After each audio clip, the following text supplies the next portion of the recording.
Bonjour, soyez les bienvenus sur notre chaîne odyssée.com ou notre chaîne YouTube. Dans cette capsule numéro 82 où je vais aborder avec vous la technique énergétique qu'on appelle la technique du magnétisme Lao-Chi. Donc suite au salon et à différentes discussions que j'ai pu avoir avec les personnes rencontrées, il y a souvent une confusion entre le Lao-Chi et le Reiki. Tous deux sont des techniques énergétiques par apposition des mains qui visent à harmoniser les différentes structures énergétiques du corps pour stimuler tout simplement les capacités d'auto-guérison de chaque personne, des plantes, des animaux, de l'alimentation, de l'eau que l'on peut absorber. Donc tout ça pour expliquer que dans le cadre du magnétisme, vous avez ce qu'on appelle dans un premier temps le magnétisme naturel que nous avons tous et qui est plus ou moins développé en fonction de la quantité de cristaux de magnétite que contiennent nos mains. Et c'est ce qui fait la différence entre un magnétiseur naturel et un magnétiseur, je dirais, qui s'ignore. Donc plus un magnétiseur va développer son magnétisme, se recharger dans la nature, plus il va être en capacité de développer ces fameux cristaux de magnétite dans ses mains et pas seulement, et transmettre cette énergie qu'il a accumulée, un peu comme le système d'une pile qui va accumuler de l'énergie naturelle qui se trouve autour de nous, le fameux Chi, et qu'il va pouvoir transmettre à une personne et ainsi stimuler les capacités d'auto-guérison de la personne. Bien sûr, ces techniques doivent se faire en parallèle d'une consultation, d'une surveillance médicale, afin, de valider qu'il ne s'agit pas simplement d'un effet placebo ou d'une simple pensée magique, et que l'effet magnétique a réellement un effet de stimulation sur nos cellules, nos glandes endocrines ou nos organes.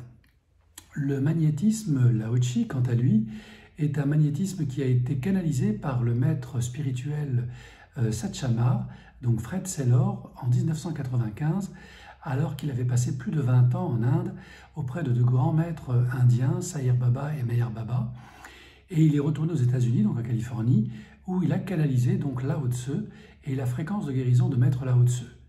Il existe bien sûr d'autres fréquences de guérison, comme la flamme violette de Maître Saint-Germain et d'autres flammes que vous connaissez peut-être mieux que moi. Donc le Lao Chi est une technique particulière dans la mesure où elle s'inscrit à une étape assez significative de l'évolution vibratoire de notre planète et de tout le système solaire. C'est donc une fréquence qui est beaucoup plus actuelle, qui n'est pas plus puissante que les fréquences que je vous ai citées, comme le Reiki ou la flamme violette, mais qui est différente. Rappelez-vous, une fréquence est une émission d'informations spécifiques qu'un récepteur, je dirais, adapté est capable de décoder.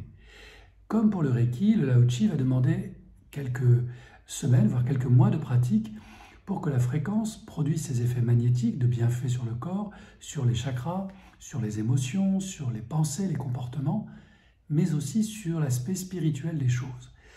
Le magnétisme Lao-Chi permet donc de canaliser cette fréquence et d'accéder peu à peu, avec de la pratique, non seulement aux effets bénéfiques et curatifs, mais aussi à de l'information.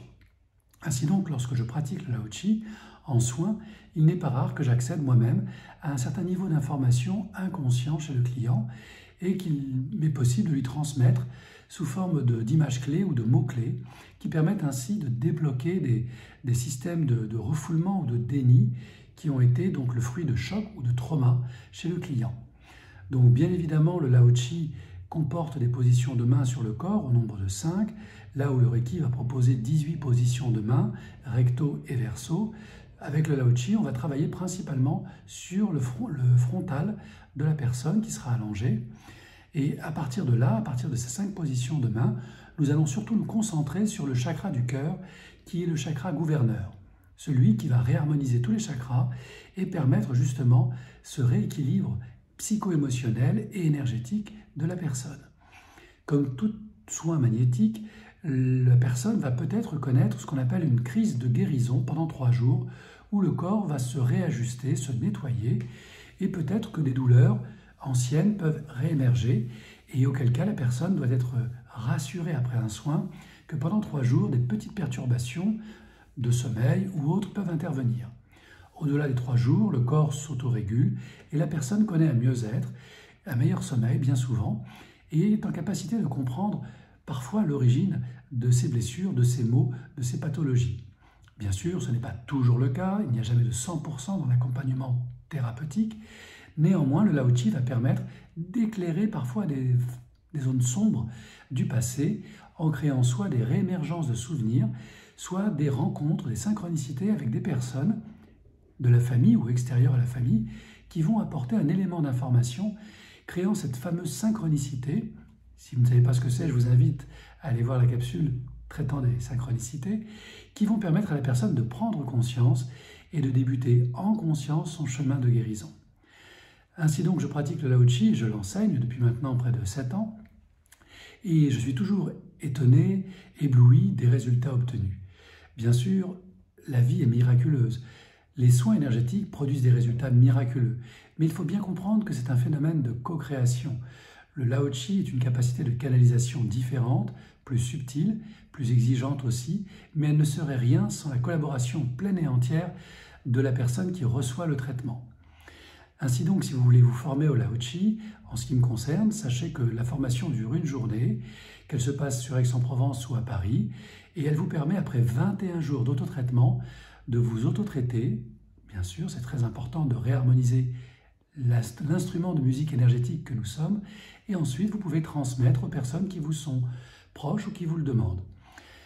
De la même manière que dans toutes les pratiques, seul le temps, la pratique, la patience, la persévérance vous donneront accès à cette fameuse intuition qui démultiplie les effets bénéfiques du soin. Tout cela doit se faire en concertation avec, bien sûr, votre client, dans le respect des lois de la médecine allopathique et je dirais même dans l'accompagnement conjoint de la médecine allopathique. Le Lao Chi est miraculeux, mais les miracles, c'est vous qui le faites avec la co-création du client qui vous fait confiance. Si vous connaissez cette technique, bravo à vous. Faites-en profiter les gens qui vous entourent. Si vous ne la connaissez pas, sachez que le manuel Lao Chi que je transmets à mes stagiaires est disponible en vente sur le site de la FNAC ou sur le site de Rakuten ou bien encore sur notre site activezen.eu. C'est un manuel très peu épais, très facile, avec des photos d'explications. Néanmoins, comme je vous l'ai expliqué, la maîtrise de la technique Lao Chi peut demander quelques mois, voire quelques années. Merci pour votre écoute et si vous le souhaitez, je vous ferai aussi une capsule sur le Reiki pour vous transmettre ma perception et la façon que j'ai de pratiquer et d'enseigner le Reiki. Je vous souhaite un bon chemin d'évolution. Restez connectés à votre lumière, d'où qu'elle vienne, quel que soit son nom, car la source est une. Et malgré ses multiples manifestations, elle est toujours amour. Merci à vous. Namasté.